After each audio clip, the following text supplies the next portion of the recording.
Guys, I realize it's been a minute since I've done any kind of sewing, so I am making some fabric bins for the big guy's drawer. It's similar to the one that's down there with my Cricut stuff, but it's the wider drawers. I'm sure you've seen them. But what I did is determined, actually I'm going to get up from my sewing machine for a second, because I've got the layout here. Determined the overall width and depth of the drawer and, height of the drawer. I know that's confusing, but it's this wide across. This is how much depth the drawer has, and then it's like I've factored in about 2 inches this way, tall-wise, for each of the drawers. So this is the configuration that I've came up with for the bins. I've got one finished. There's that baby right there, and then I'm going to attach them all together. This is number 2, I believe. So this is the second one. I've got the first one started there. I was working on the third one when it dawned on me, hey, you should probably record this, or at least, some of your steps. So, yeah, this is 3. I marked them on the back of the fabric so I won't forget. But basically what I did is I figured out the width and length and width of each one that I wanted to fit inside the space, and then I added in 2 inches for each side, so I added in total of 4 inches extra, both to length and width, and then I cut out a 2-inch corner on each side because these are going to be 2 inches high, which is this guy is. So he's got 2-inch sides up this way. So all of this part is 2 inches, and then it's the inside measurement is the width and length that I want the bin to be. And then once all of the little bins are done, because I'm making them as individual bins, I'm going to sew them all together to make like one fabric organizer for the drawer. So I'm using this fabric for the lining, or I guess I should say the outside of the basket, because it's not going to be seen. And then we didn't get to use these for fabric masks like I had originally intended because work won't let him use those anymore. So I'm using these for the inside of as many of them bins as I could. So I've got 3 of them in that, which is going to be the first half. It'll be the right side of the drawer. And then the other side will be, I think it's gray feathers, and I've got one of the ant prints. So this is outside, and I did line with interfacing, the lightweight interfacing that I bought for these guys. So it's not super heavy duty. If you wanted it heavier, then you'd need to get a heavier interfacing. I need to clip that. And then I turned this one this way, right side out, and put it inside, sewed around 3 sides, turned it, and then top stitched around the top to keep the basket together and close up that last side. So this is the one that is done so far. I've got 2 in progress, and then I've got, I think there's 8 total. So I'm on the first, and I'll have 5 more to do. I've got 4 smaller ones and then 1 longer one. So I will bring you back as I get more of them done and sewn together and show you what they look like and what the organizer itself looks like once it's done.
My bins aren't the right size.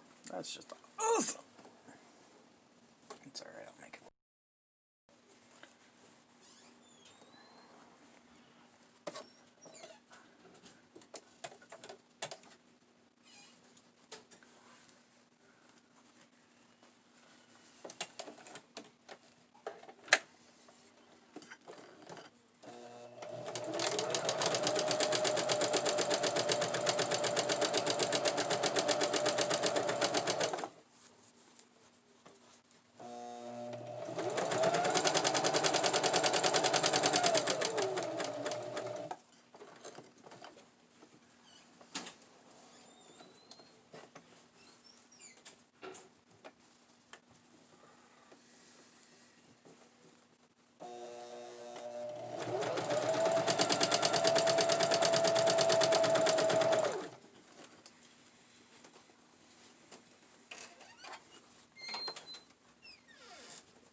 They're not a perfect fit, but that's okay.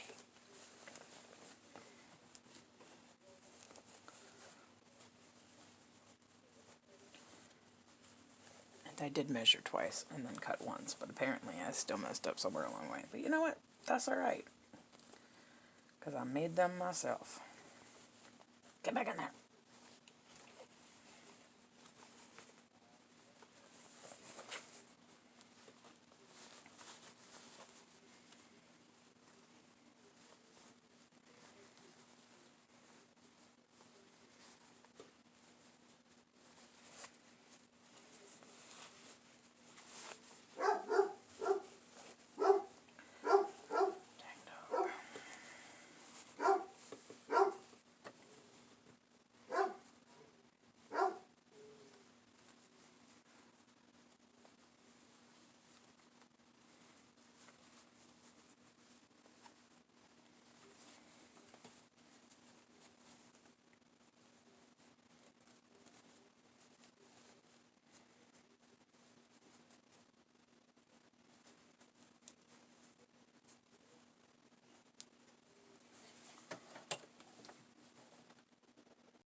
Hopefully you could see all of that. Okay, so I've got all of the bins done now. I've got a good portion of them sewn together, so I thought I would show you how I've been doing that. It's not fancy, trust me, on that one. I just keep an eye on the layout that I'm wanting, and then I match them up corner to corner, as long as they line up, and then I sew them together this way. Make sure.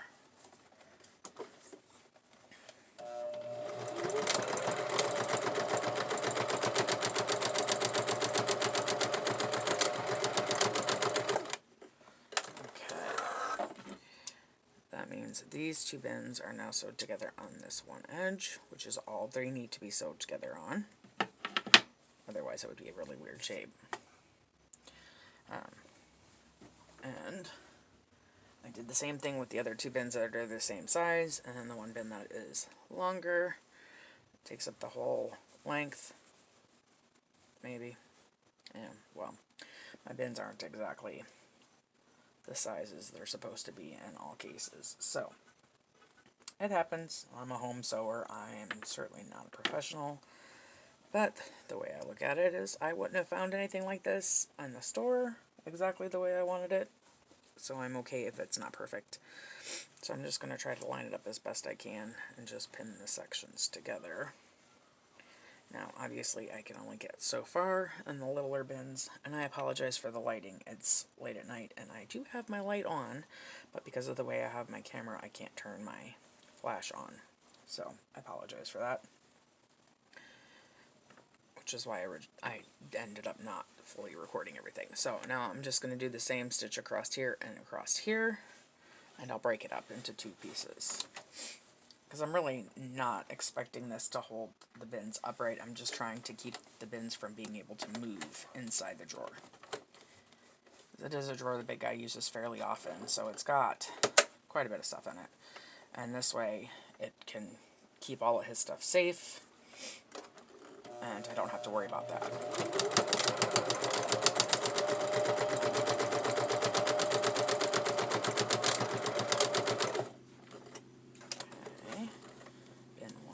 Done, and I think I already removed that needle. Nope, I didn't. It was right there. Slide it in under this as far as I can.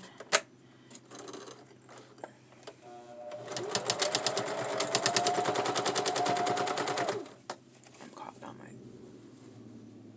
desk.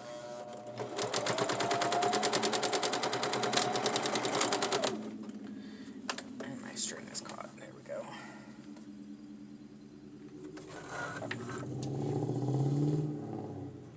And that would be traffic outside. Sorry, which is, again, another reason why I didn't record, because the dogs keep barking at all the people outside. Okay, so this is half of the drawer, or half of the organizer, and I'm going to sew this section to the other section.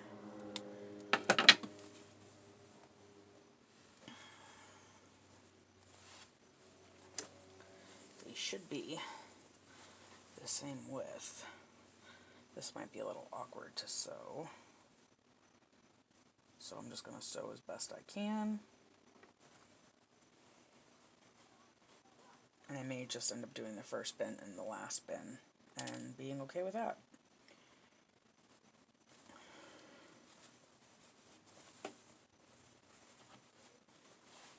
This center bin is a little wonky. I may need to tack that in, because that's this bin and this bin, size-wise, were a little functified. So I may need to find a way of tacking that in, but I may not need to, so I'll see once I've got the other two bins sewed in place. And the nice thing about this being so limpy is the fact that I can just fold it in half. And I don't have anything that's going to get majorly in the way. Especially because this is not exactly, my sewing machine isn't exactly meant for heavy-duty stuffages.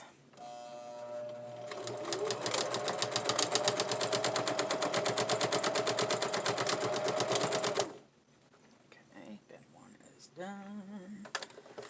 So I'm going to go ahead and just clip the threads now. And I'm not worried worried about little strings sticking out. I can always trim those if I need to. Get this other bin down here.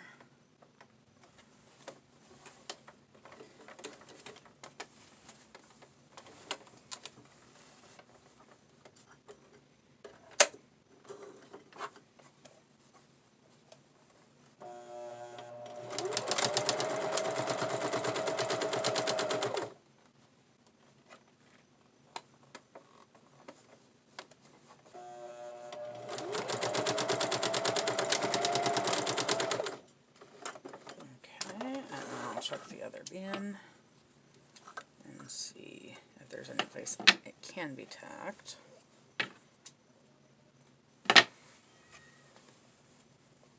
Yeah, I think I can do it.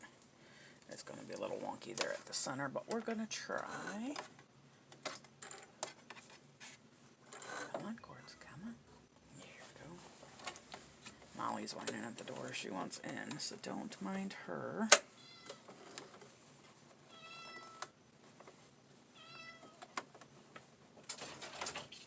That would also be Molly.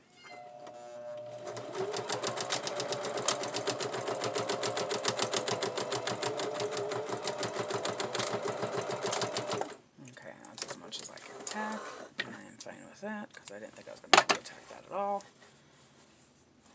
Okay, now, is this perfect? No.